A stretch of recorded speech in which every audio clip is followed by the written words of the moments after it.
Good morning, everybody.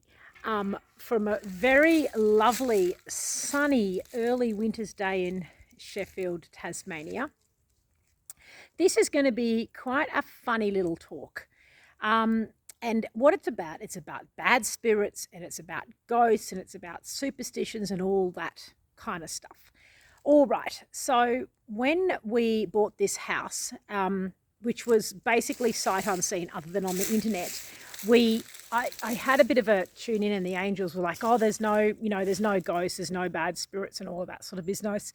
I was like, oh, that's great, because it's 125 years old and, as you know, needing lots of restoration. And anyway, so that's all really good. And then we became friends with a neighbour here who said he could feel like the residual energy of someone, a woman who, hadn't lived here for a long time and hadn't died here or anything like that, but she didn't necessarily want to leave. And so she was kind of still there, but not there. I don't know if that maybe makes sense to some of you, but maybe not all of you. But after us living here for a bit and me doing some energy clearing and whatever, so she's gone. So that's all fine. Now, the next door neighbour's house has this gorgeous little horse on the top of it, like a little horse's head. And I was speaking to someone about it, and then someone said, those horses' heads were there to ward off bad spirits. I was like, oh, that's pretty cool. How interesting is that? And so I saw my neighbour just before, and I said, that little horse? And, oh, yeah, because he's restoring that house. And he's like, oh, I'm thinking I'm going to, it's gorgeous, it's in good nick, I'm going to paint it, this and that. And I said, well, do you know what it was there for? And he says, well, if it's anything like the boots in the ceiling, it's probably to ward off bad spirits. I was like, oh, what the hell is this boots in the ceilings bizzo? And he said, sorry, Moksha's shouting and driving me nuts. Moksha's one of the dogs, of course. Anyway, so he says, well, the boots, it was a thing when people came to Australia from England. When they built homes, you put a boot in the ceiling to ward off bad spirits, which is the first I've heard of that. He's renovated he's about 70, and he's renovated, he reckons, restored about 30 old homes. And he's just wonderful. He does it all by hand, and as we're doing, and slowly and by hand. And himself, he doesn't get tradesmen to do stuff. I mean, we get electricians to do stuff because we have to make sure the wiring's safe, and we're not qualified. And also, like in Australia, it's not good to be doing all your own electrical work and stuff. So anyway, I digress. So he was saying that he's found boots in the ceiling many times, and this is what it was about, this bad spirit thing. So anyway, he was laughing about it. He's like, oh, I don't believe in this bad spirit bizzo and whatever. And I was like laughing and going, oh yeah. And I'm thinking, this from a man who has restored 30 houses and probably lived in a lot of houses where there was a boot in the ceiling, and now he's got a house with a bloody horse on the top. I mean, probably he's never come across a bad spirit because he doesn't live in a place where any bad spirits are. So I look at the horse and I think it's all very cute and lovely, and I'm not really concerned about it. It doesn't make me feel any repair, but I suppose my thing is, well, I'm not a bad spirit, so I probably aren't scared by it. But it's interesting. And then I was thinking about, I may have told you, I was in a like a junk shop in Deloraine, and they've got all this fantastic all sorts of old things, and my daughter was there with me, and then she starts to get upset, then she starts to cry, and I'm like, what the hell? And then she's telling me about, like, then we had to go, and I'm like, what the hell's going on here? And she says, there's all the different timelines, and I don't mind in an op shop or whatever where it's all the one, just the similar time. But when you've got like something that's 200 years old and something that's 50 years old and something that's, whatever. And she found that all too much. And also there was some ghost woman that was sort of giving her a dirty look and something.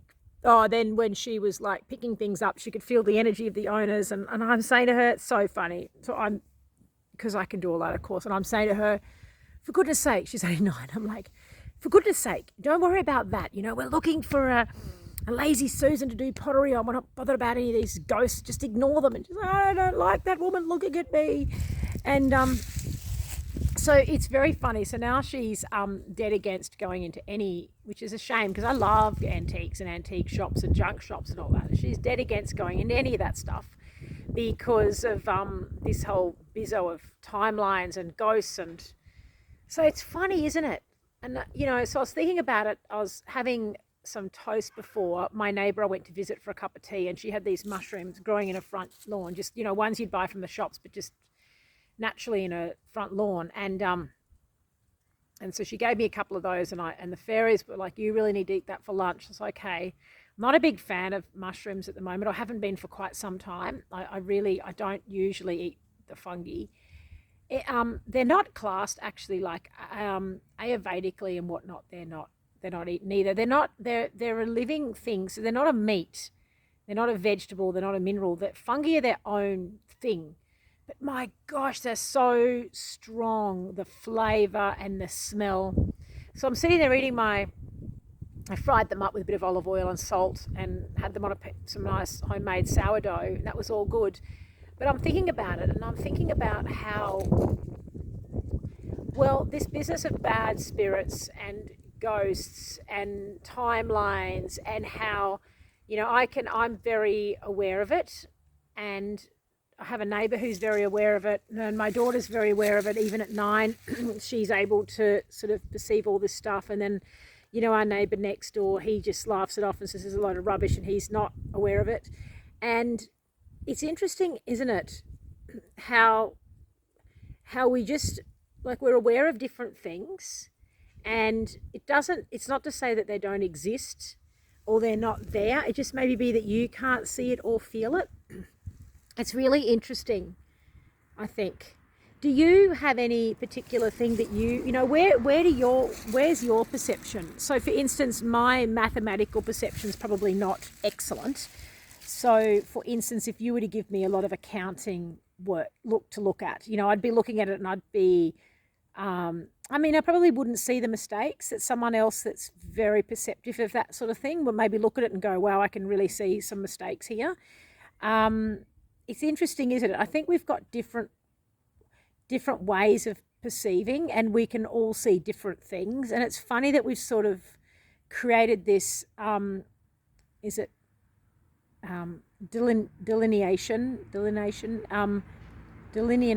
between sort of what's real and what's not, and the ghosts and the non-ghosts and the this and the that. And it just depends what we're able to perceive. And I often wonder about that, like we would say, like in Australian terms, language, we would say, I'm just saying like mainstream here, in Australia would say that like someone with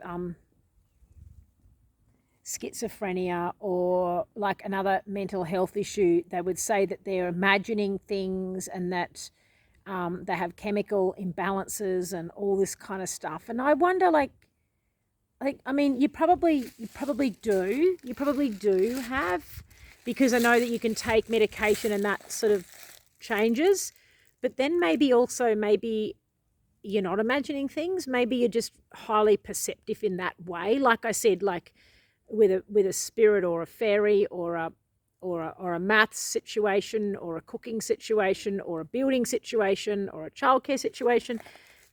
Different people, we have different ways of perceiving. And I don't know, I really don't think that any one way is better than another way. You know what I'm saying? And I don't think that like to be oh wow, I can see fairies and I can do readings and I can talk to angels and all of that sort of stuff. And so that means I'm a really spiritual person and whatever, but the person who can't see or do any of that stuff, but they're really good at accounting, well, they're just really mainstream and they're not a spiritual person there's not really any difference, is there, between the person like me that can see the angels and do the readings and everything like that, and the person who can't but is really good at accounting. That we're both spiritual beings. I just think it's what we're more aware of. So yeah, I wonder, what do you think about that all? So it's interesting, isn't it? It's really interesting. But the takeaway from this, the sad takeaway from this, is that I really can't be going with little one into antique shops and junk shops anymore because of this timeline seeing ghosts business.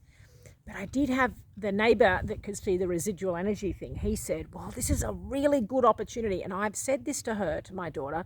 It's a really good opportunity to be able to go into these situations and hone your skills, be able to pick up objects and tune into them and really like hone your skills and to understand, to be able to communicate and with different frequencies and different souls and different whatever spirits, all near that. But I think maybe she's just too young. She's only 9 and she was pretty upset by it. And yeah, as I said, she started crying and stuff. So she's not a crybaby. So I suppose it means something. So yeah, she just is probably not ready to hone those skills at the moment. But yeah, the powers of perception, what is it about? And I absolutely know that the finer our frequency becomes, the lighter we become, the more that we're able to perceive. And so, I think it's a good thing that I'm vegan and everything, because I think, that's really heavy. The death frequency and the suffering frequency of animals and stuff is a heavy, bad one. And dumbing yourself down with alcohol and all sorts of stuff and lots of caffeine. It's just really lowering the energy, making it really heavy.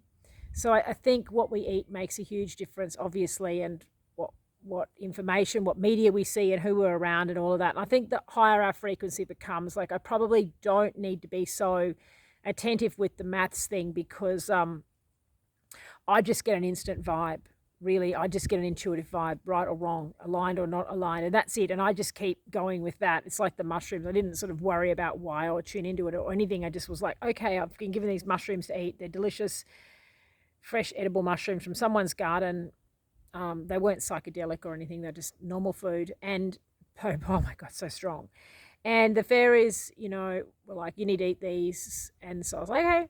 Who knows? I mean, maybe I've got a cold coming on, or I just don't know. I don't even care. I just ate them because I was told to eat them, and that's the end of it. And it came from a high frequency. So you know what? I trust in those high frequencies. Well, I think I'm waffling on now, so I'll probably just go. And yeah, if anyway, I'm just going to go. I was going to say, if you did want to have a reading with me, you could put that down there, but yeah, anyway, okay, I'm waffling on and I'm gonna go. I've got a strip wallpaper, steam and strip wallpaper. It's very old, and that's what I'm gonna go and do, I reckon. Okay, have a good day. Now I've got to stop it.